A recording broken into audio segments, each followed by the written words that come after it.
Kinabukasan pagbalik niya sa kubo, nakakita ulit siya ng mga bakas ng putikang paa. May naiwan ding mga butil ng patuka ng tilapia sa sahig. At nung bilangin na niya ang mga sako ng feeds ay kulang ito ng isa. Galit ang naramdaman ni Gilbert dahil kapag nalaman ng kanyang amo na may kulang sa inventory ng patuka ay tiyak na siya ang mananagot. Bandang alas 6 ng araw na iyon, habang inaayos niya ang lambat ay biglang may humawak sa kanyang mga paa. Hinihila siya nito pailalim. Buong lakas na humawak si Gilbert sa kawayan at pinilit ipadyak ang kanyang mga paa sa tubig upang makawala. Makalipas ang ilang segundo ay tila biglang nawala ang humihila sa kanyang paa. Agad-agad siyang umahon at animoy hinahabol ang kanyang hininga sa pagod at gimbal na kanyang nararamdaman. Sa matinding takot ay dali-dali niyang pinaandar ang motor ng kanyang bangka at lumisan. Ngunit habang nasa gitna siya ng lawa ay may tila na aninag siyang figura ng tao sa kabilang dulo ng kanyang bangka. Isang lalaking naninigarilyo at may hawak na panabong na manok.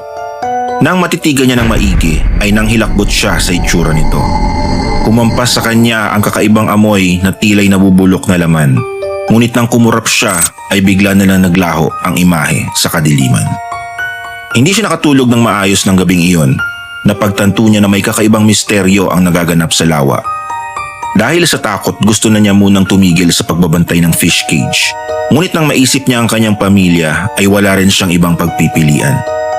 Ilang linggo ang lumipas, isang umaga nang pumunta siya sa kubo ay may nakita ulit siyang mga bakas ng putikang paa. Nagtaka siya dahil halos 2 linggo ring walang ganong eksena at walang nawalang mga sako ng patuka. Ngunit noong araw na iyon nang bilangin niya ang stock ay kulang na ito ng 2 sako. Nang akma na siyang maghahagis ng patuka ay nagtaka siya dahil kakaunti lamang ang lumutang na mga isda para kumain. Dahil dito kinuha niya ang kanyang goggles at bahagyang sumisid. Mas lalo siyang nagtaka dahil ang mga isda ay nasa kalalimang bahagi ng tubig. Hindi na siya nangahas sumisid pa sa mas malalim na bahagi dahil delikado. Kinahapunan ay maaga siyang umuwi. Determinado siyang mahuli kung sino ang mga magnanakaw ng patuka. Natatakot siya na baka siya ang pagbintangan o paghinalaan ng kanyang among pulis. Natulog muna siya dahil plano niyang bumalik sa lawa ng mga bandang alas 9 at doon magpalipas ng magdamag sa kalapit na kubo upang maaktuhan ang mga salarin. Bandang alas 9, pumwesto na siya sa kalapit na kubo. Masusi niyang inobserbahan ang paligid.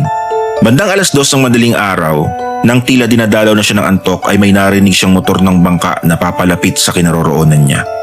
Sumilip siya ng bahagya sa maliit na bintana ng kubong pinagkukublian niya.